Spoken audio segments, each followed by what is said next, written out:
Entre os séculos XVI e XVII, era comum encontrar-se por toda a Europa, em cortes e casas aristocráticas, um gabinete de curiosidades. Podia tratar-se de um modesto armário ou de um salão. Nesses espaços, eram colocadas em exposição as curiosidades trazidas de viagens.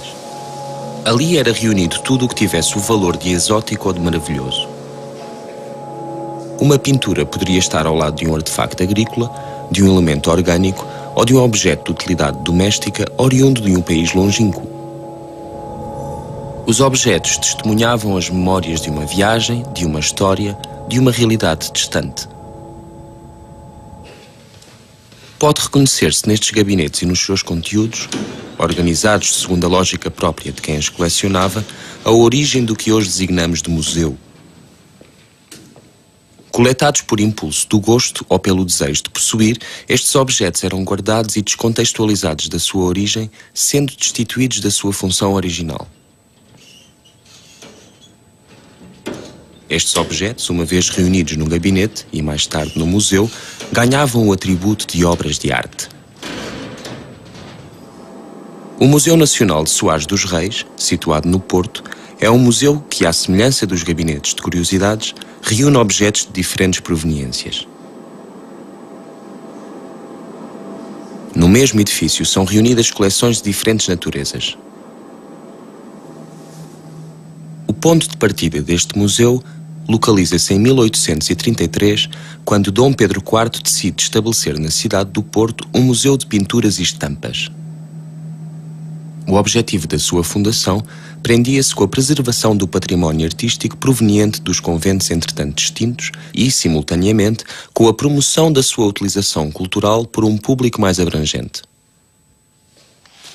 Aqui na reserva de têxtil temos a jaqueta da farda de Dom Pedro IV, que ofereceu à cidade, e vamos montá-lo para o próximo Dia Internacional dos Museus, cujo tema é a memória, e o Dom Pedro IV está absolutamente ligado a este museu e à criação, como se disse. E por isso vamos falar das memórias do museu, das várias, de alguns episódios da história do museu, começando pelo seu início, pela sua criação.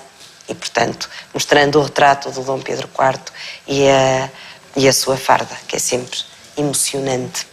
As outras peças da farda do Dom Pedro IV, usada durante o Cerco do Porto, na altura em que criou o museu e, portanto, absolutamente ligadas à história deste museu, estão guardadas nesta gaveta, e algumas delas vão também sair, como, por exemplo, o cinto com a cartucheira, tem as armas de Dom Pedro, o chapéu. Portanto, percebe-se o cenário, um bocadinho da ligação ao cenário em que as coisas se passaram, e a espada, que tem um estojo muito bonito e que veio também sempre quando mostramos a farda do rei. É aquilo que está no museu ligado a ele.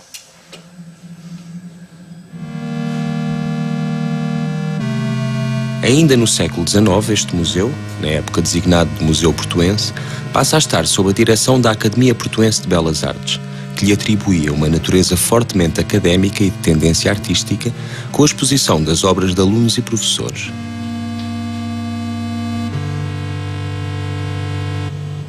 Em resultado desta relação com a escola, o museu tornou-se um repositório da Academia ao longo de todo o século XIX. Constituindo-se assim o núcleo mais consistente de pintura e de escultura que hoje se apresenta no museu.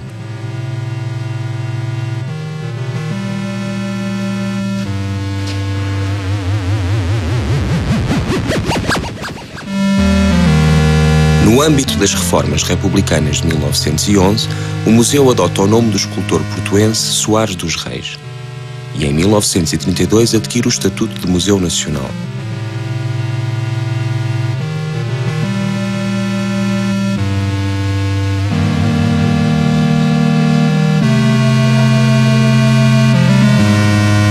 Em 1940, o Museu Nacional de Soares dos Reis é instalado no antigo Palácio dos Carrancas, local onde ainda hoje permanece. Neste edifício foi reunido um conjunto heterogéneo de espólios e coleções com as mais diferentes origens. Ali vieram juntar-se fundos de proveniência conventual, obras premiadas e oferecidas pelos alunos e professores da Academia de Belas Artes, o depósito da coleção municipal, o espólio do Museu Industrial e importantes coleções privadas, designadamente a de João Allen. Agregavam-se, portanto, nas várias divisões do antigo palácio, objetos de naturezas muito diferentes.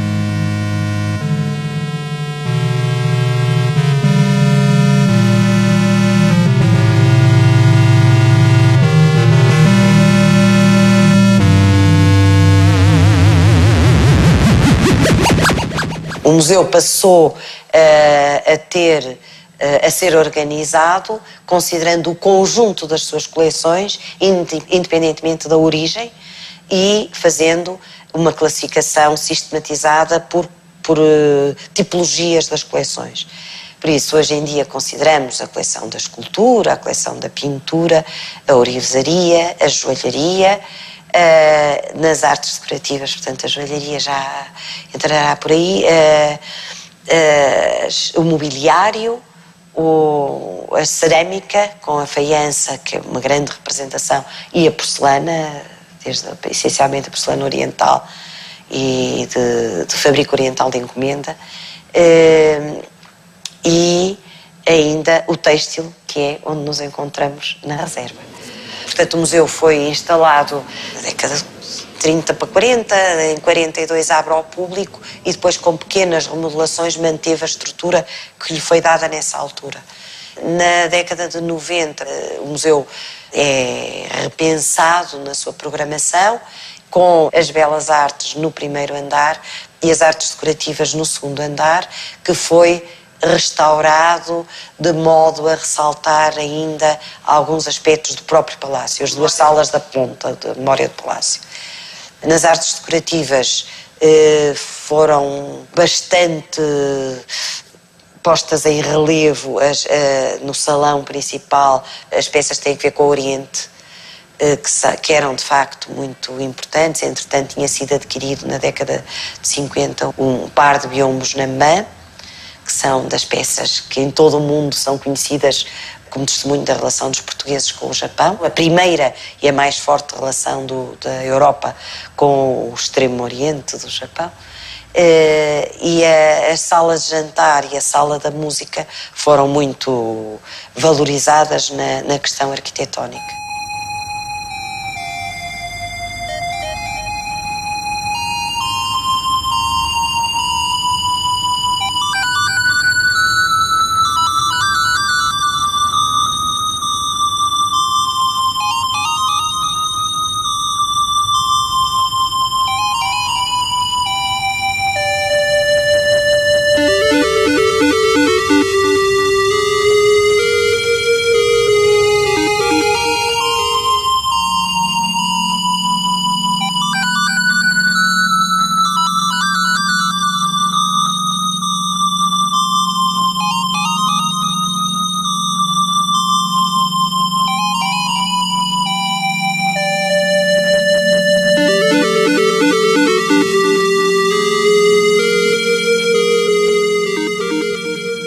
A coleção exposta no primeiro andar foi exposta com um programa em que a então diretora do Instituto, Raquel Henriques da Silva, teve um papel também importante, e a lógica da exposição foi representar o século XIX.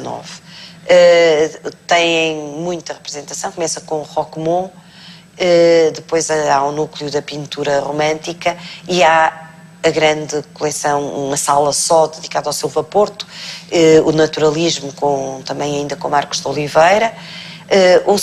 Na escultura o Sá Reis impõe-se declaradamente, embora haja representação de outros escultores, como uma obra notável do Teixeira Lopes, o Caim. A Aurélia de Sousa está também representada e o António Carneiro, mas ainda a nossa joia, digamos, é de facto o Henrique Pousão, nos seus 25 anos de vida, e há uma sala só dedicada a ele também. É o outro artista que tem uma sala só dedicada a ele.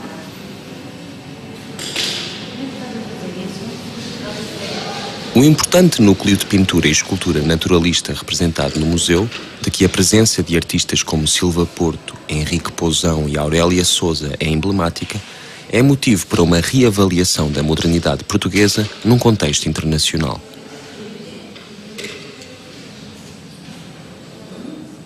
Eu julgo que o Pousão, que o Henrique Pousão, é talvez um dos primeiros sinais de uma verdadeira dimensão internacional na arte portuguesa. Se nós tivemos um século XIX rico de consequências na arte, ele deve-se com certeza à presença na arte portuguesa de uma meia dúzia de artistas de grande escala. Desde logo o Columbano, o Soares dos Reis, o Pousão, o António Carneiro, talvez a Aurélia de Sousa, já numa fase mais de transição para o século XX.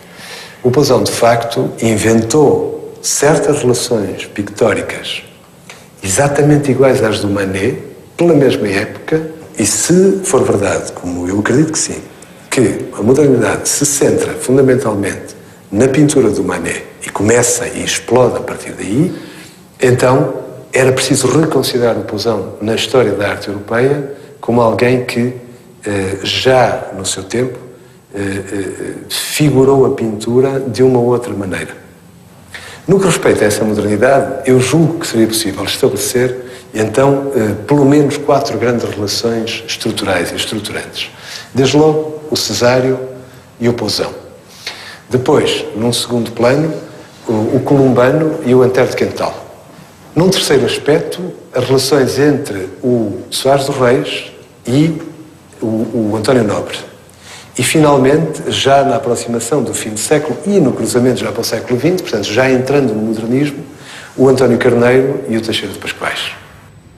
Estamos, então, agora na sala do Soares dos Reis. O Soares dos Reis, de facto, é um grande momento da escultura europeia do século XIX. E não digo isto com qualquer atavismo provinciano de defesa de valores nacionais. Efetivamente, há que reconhecer a grandeza do escultor, que, em Paris, fez esta magnífica peça do Desterrado. E que em Paris também, sendo um joveníssimo artista, onde estava a estagiar, saído aqui da Academia de Belas Artes do Porto, foi visitado pelo Rodin, que tinha ouvido falar dele. Ora, isto dir-nos-á alguma coisa. E, se efetivamente olharmos para uma peça como o Desterrado, ou uma outra peça como a Flor Agreste, para pegar apenas em 2 pequenas obras de Soares, aquilo que podemos perceber, desde logo, é que alguma coisa na sua escultura se corresponde, por exemplo, com a escultura de uma Camille Claudel, que foi, como se sabe, a discípula dileta do Rodin. Teve um destino semelhante, também Soares se suicidou. Eu admito, mas é meramente especulativo, que Soares dos Reis nunca conseguiu, de facto, compreender a sua própria passagem social da criança pobre para o artista, para a figura do artista. Julgo que, no caso do Soares dos Reis, nós podemos observar uma dessas correspondências essenciais de que falei, relativas às relações entre poesia e pintura, ou poesia e escultura, neste caso. No caso dele, um poeta de quem eu aproximaria também seu contemporâneo, vivia ali na Foz do Douro, é o António Nobre, que é um homem que canta a saudade e tem essa verdadeira obsessão pelos aléns, pela melancolia, enfim, que apontam já, em certa medida, um simbolismo na poesia portuguesa. No caso do Soares dos Reis, eu julgo que essa correspondência com a temática da saudade é fortíssima. Desde logo, o Desterrado é a figura do português como exilado fora, situação que ele conhecia porque esteve fora, e dentro do próprio país. E, portanto, o Desterrado, em certa medida, para mim, é também um grande autorretrato de Portugal e do próprio Soares dos Reis.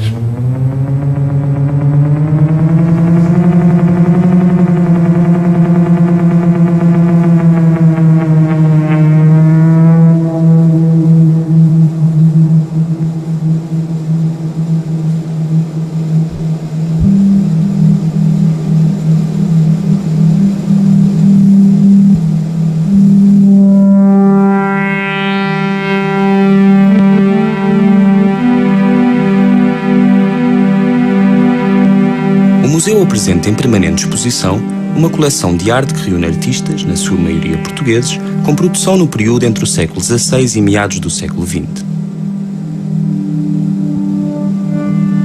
No entanto, a arte contemporânea tem pontuado o Museu Nacional de Soares dos Reis em alguns momentos.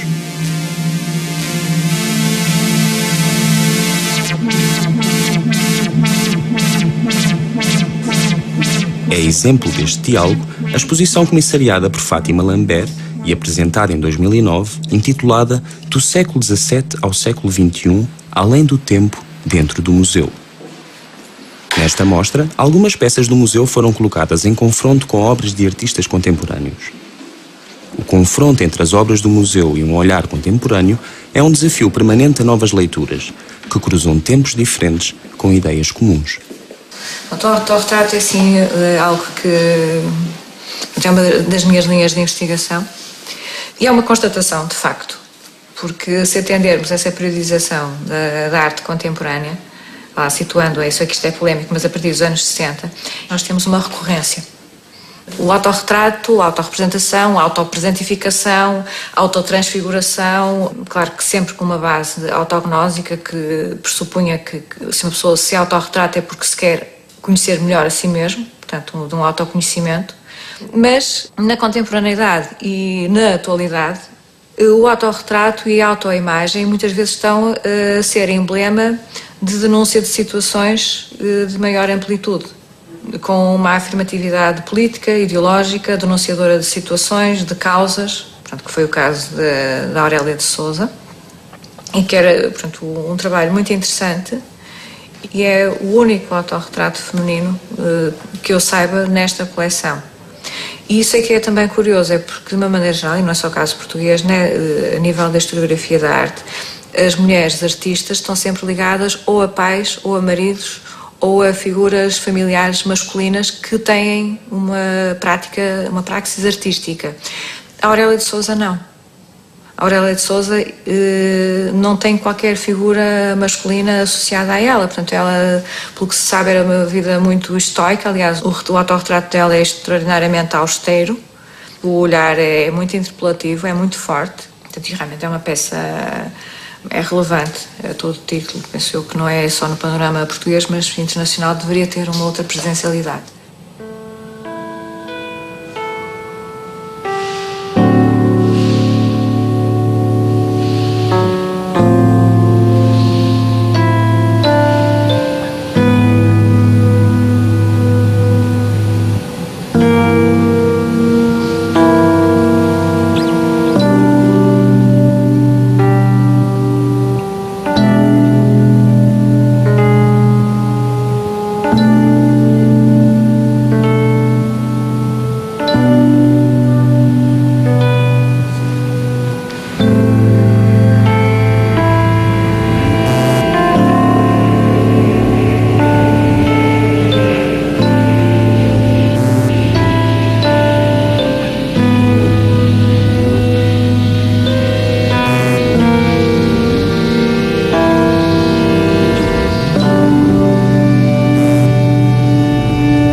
Em 2001, em resultado da remodelação feita ao edifício pelo arquiteto Fernando Távora, o museu reabre requalificado e ampliado.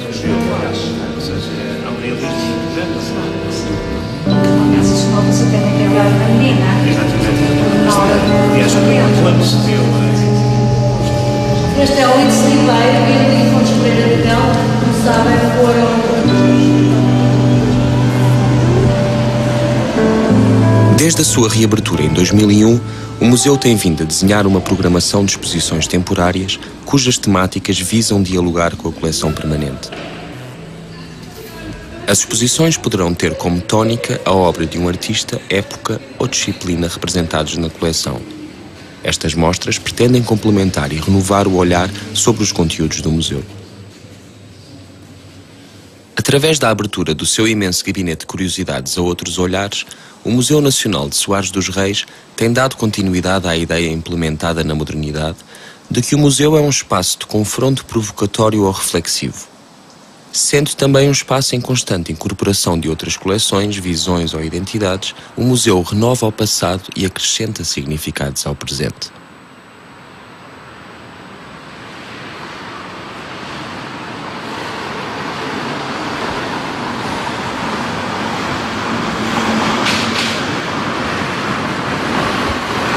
Faz parte integrante da coleção do Museu Soares dos Reis, embora se localize fora do museu, a antiga casa do colecionador Fernando de Castro.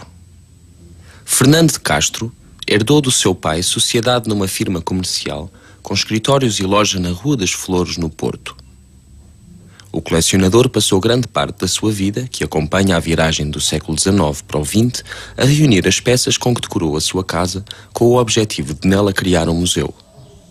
As peças aqui reunidas, que se distribuem pela casa, correspondem a um período semelhante ao representado pelo Museu Nacional de Soares dos Reis.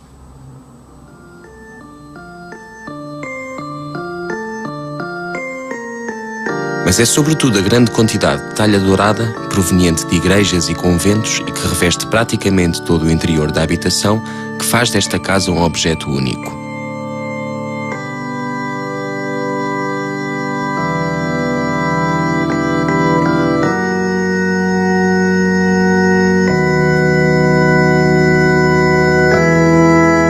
Hoje instituída Casa-Museu, extensão do Museu Nacional de Soares dos Reis, a coleção de Fernando de Castro assinala a memória de um gabinete de curiosidades, onde são organizados, ainda sem o rigor museológico, objetos de diversas origens segundo a lógica própria de quem os reuniu.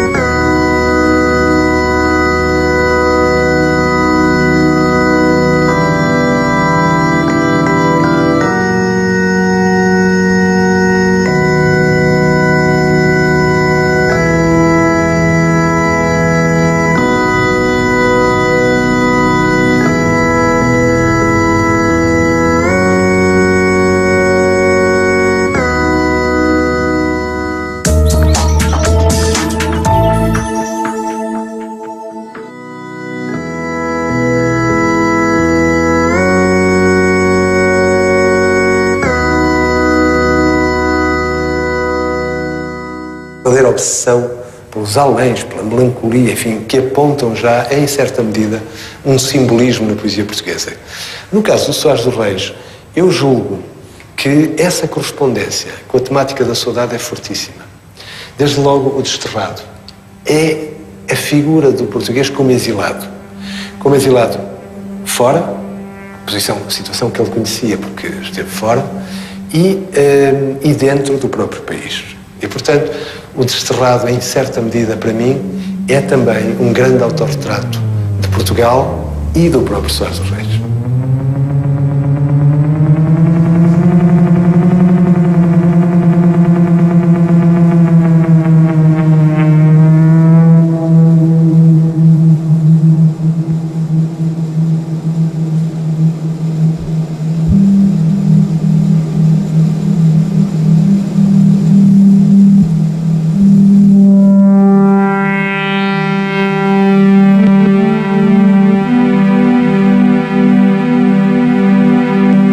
O museu apresenta em permanente exposição uma coleção de arte que reúne artistas, na sua maioria portugueses, com produção no período entre o século XVI e meados do século XX.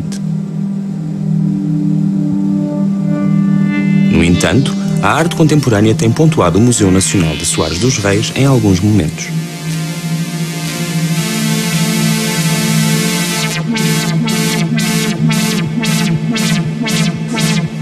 É exemplo deste diálogo a exposição comissariada por Fátima Lambert e apresentada em 2009, intitulada Do século XVII ao século XXI, além do tempo, dentro do museu. Nesta mostra, algumas peças do museu foram colocadas em confronto com obras de artistas contemporâneos. O confronto entre as obras do museu e um olhar contemporâneo é um desafio permanente a novas leituras, que cruzam tempos diferentes com ideias comuns. O autorretrato é assim algo que é uma das minhas linhas de investigação e é uma constatação, de facto, porque se atendermos essa periodização da arte contemporânea, lá situando-a, isso aqui isto é polémico, mas a partir dos anos 60, nós temos uma recorrência.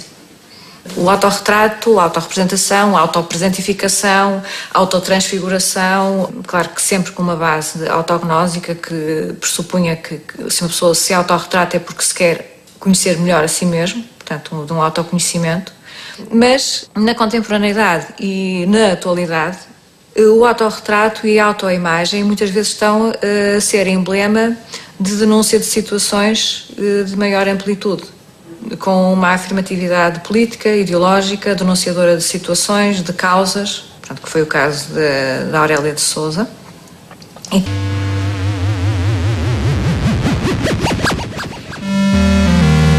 No âmbito das reformas republicanas de 1911, o museu adota o nome do escultor portuense Soares dos Reis e, em 1932, adquire o estatuto de Museu Nacional.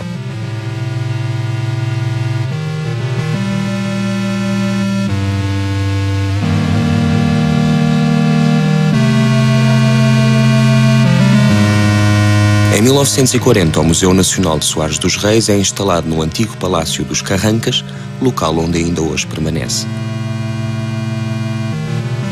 Neste edifício foi reunido um conjunto heterogéneo de espólios e coleções com as mais diferentes origens.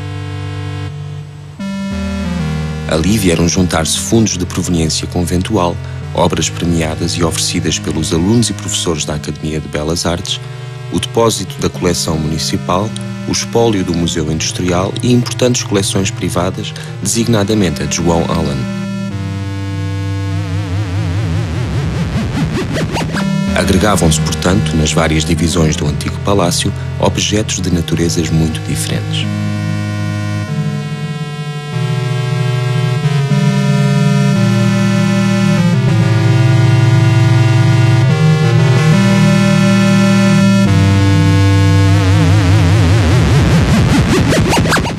O museu passou a ser organizado considerando o conjunto das suas coleções, independentemente da origem, e fazendo uma classificação sistematizada por tipologias das coleções.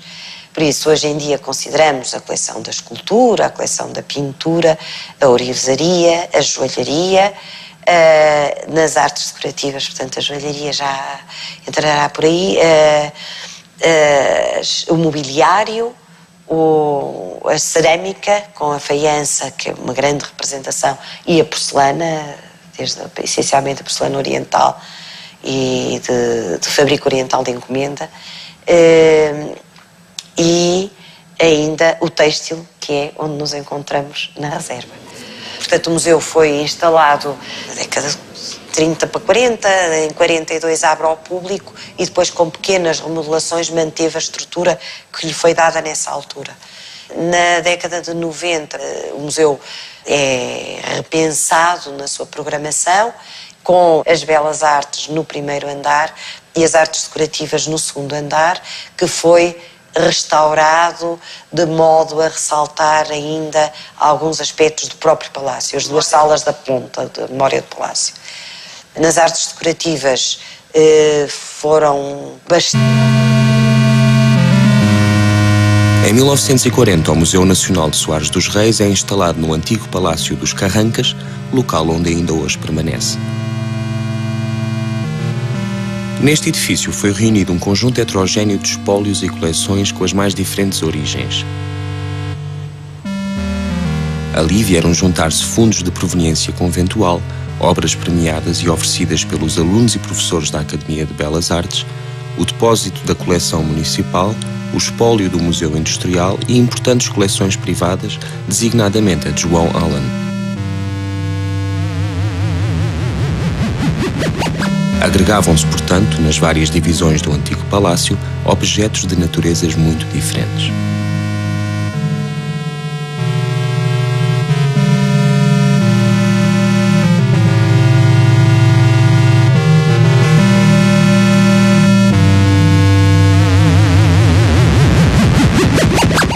O museu passou a ser organizado considerando o conjunto das suas coleções, independentemente da origem, e fazendo uma classificação sistematizada por tipologias das coleções. Por isso, hoje em dia, consideramos a coleção da escultura, a coleção da pintura, a ourivesaria, a joalharia. Nas artes decorativas, portanto, a joalharia já entrará por aí,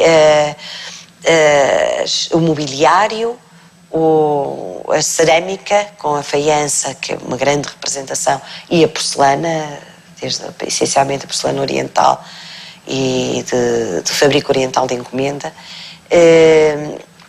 e ainda o têxtil, que é onde nos encontramos na reserva.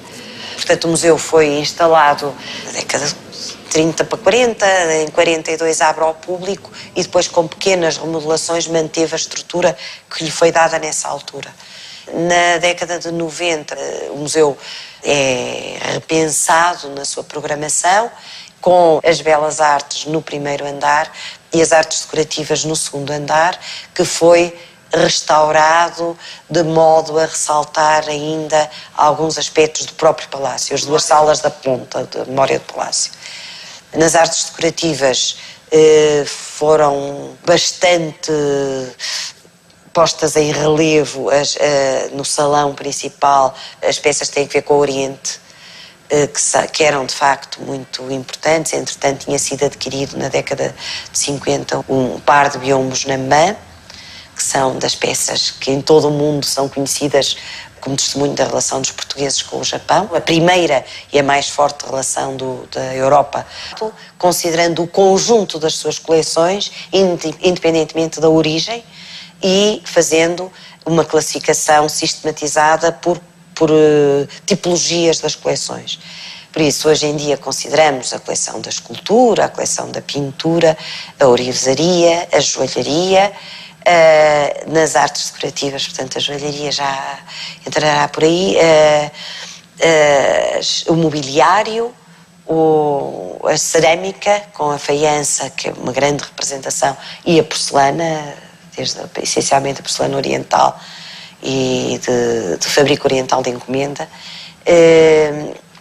e ainda o têxtil, que é onde nos encontramos na reserva. Portanto, o museu foi instalado na década de 30 para 40, em 42 abre ao público e depois, com pequenas remodelações, manteve a estrutura que lhe foi dada nessa altura. Na década de 90, o museu é repensado na sua programação, com as belas artes no primeiro andar e as artes decorativas no segundo andar, que foi restaurado de modo a ressaltar ainda alguns aspectos do próprio palácio, as duas salas da ponta de memória do palácio. Nas artes decorativas foram bastante postas em relevo no salão principal, as peças que têm a ver com o Oriente, que eram de facto muito importantes. Entretanto, tinha sido adquirido na década de 50 um par de biombos na Namã, que são das peças que em todo o mundo são conhecidas como testemunho da relação dos portugueses com o Japão, a primeira e a mais forte relação da Europa com o extremo oriente do Japão. E a sala de jantar e a sala da música foram muito valorizadas na questão arquitetónica.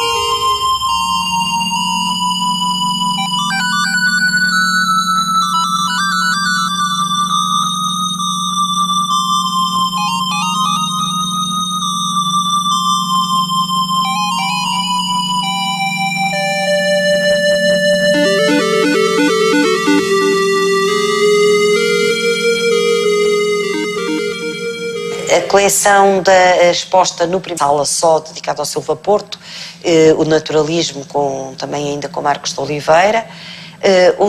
Na escultura o Soares dos Reis impõe-se declaradamente, embora haja representação de outros escultores, como uma obra notável do Teixeira Lopes, o Caim. A Aurélia de Sousa está também representada e o António Carneiro, mas ainda a nossa joia, digamos, é de facto o Henrique Pousão, nos seus 25 anos de vida, e há uma sala só dedicada a ele também, é o outro artista que tem uma sala só dedicada a ele.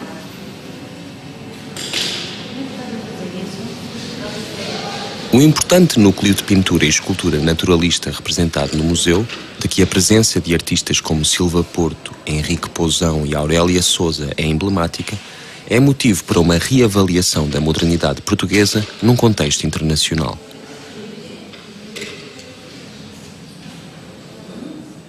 Eu julgo que o Pousão, que o Henrique Pousão, é talvez um dos primeiros sinais de uma verdadeira dimensão internacional na arte portuguesa. Se nós tivermos um século XIX rico de consequências na arte, ele deve-se com certeza à presença na arte portuguesa de uma meia dúzia de artistas de grande escala. Desde logo o Columbano, o Soares dos Reis, o Pousão, o António Carneiro, talvez a Aurélia de Sousa, já numa fase mais de transição para o século XX. O Pousão, de facto, inventou certas relações pictóricas exatamente iguais às do Manet, pela mesma época, e se for verdade, como eu acredito que sim, que a modernidade se centra fundamentalmente na pintura do Manet e começa e explode a partir daí, então era preciso reconsiderar o Pousão na história da arte europeia como alguém que, já no seu tempo, figurou a pintura de uma outra maneira.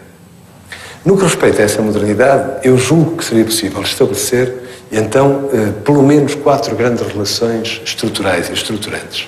Desde logo, o Cesário e o Pousão.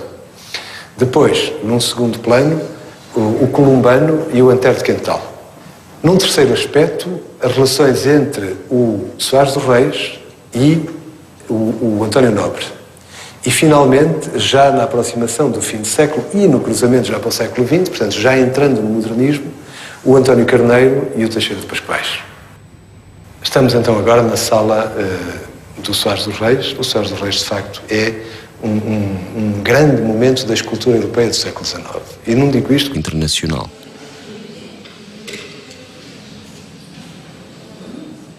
Eu julgo que o Pousão, que o Henrique Pousão, é talvez um dos primeiros sinais de uma verdadeira dimensão internacional na arte portuguesa. Se nós tivermos um século XIX rico de consequências na arte, ele deve-se com certeza à presença na arte portuguesa de uma meia dúzia de artistas de grande escala. Desde logo o Columbano, o Soares dos Reis, o Pousão, o António Carneiro, talvez a Aurélia de Sousa, já numa fase mais de transição para o século XX. O Pousão, de facto, inventou certas relações pictóricas exatamente iguais às do Manet, pela mesma época, e se for verdade, como eu acredito que sim, que a modernidade se centra fundamentalmente na pintura do Manet e começa e explode a partir daí, então era preciso reconsiderar o Pousão na história da arte europeia como alguém que, já no seu tempo, figurou a pintura de uma outra maneira. No que respeita a essa modernidade, eu julgo que seria possível estabelecer, então, pelo menos 4 grandes relações estruturais e estruturantes. Desde logo, o Cesário e o Pousão. Depois, num segundo plano, o Columbano e o Antero de Quental. Num terceiro aspecto, as relações entre o Soares dos Reis e o António Nobre. E, finalmente, já na aproximação do fim do século e no cruzamento já para o século XX, portanto, já entrando no modernismo, o António Carneiro e o Teixeira de Pascoais. Estamos, então, agora na sala do Soares dos Reis. O Soares dos Reis, de facto, é um grande momento da escultura europeia do século XIX. E não digo isto com qualquer atavismo provinciano de defesa de valores nacionais. Efetivamente, há que reconhecer a grandeza do escultor que, em Paris, fez esta magnífica peça do Desterrado. E que em Paris também, sendo um joveníssimo artista onde estava a estagiar, saído aqui da Academia de Belas Artes do Porto, foi visitado pelo Rodin, que tinha ouvido falar dele. Ora, isto dir-nos-á alguma coisa. E, se efetivamente olharmos para uma peça como o Desterrado, ou uma outra peça como a Flor Agreste, para pegar apenas em duas pequenas obras de Soares, aquilo que podemos perceber, desde logo, é que alguma coisa na sua escultura se corresponde, por exemplo, com a escultura de uma Camille Claudel, que foi, como se sabe, a discípula dileta do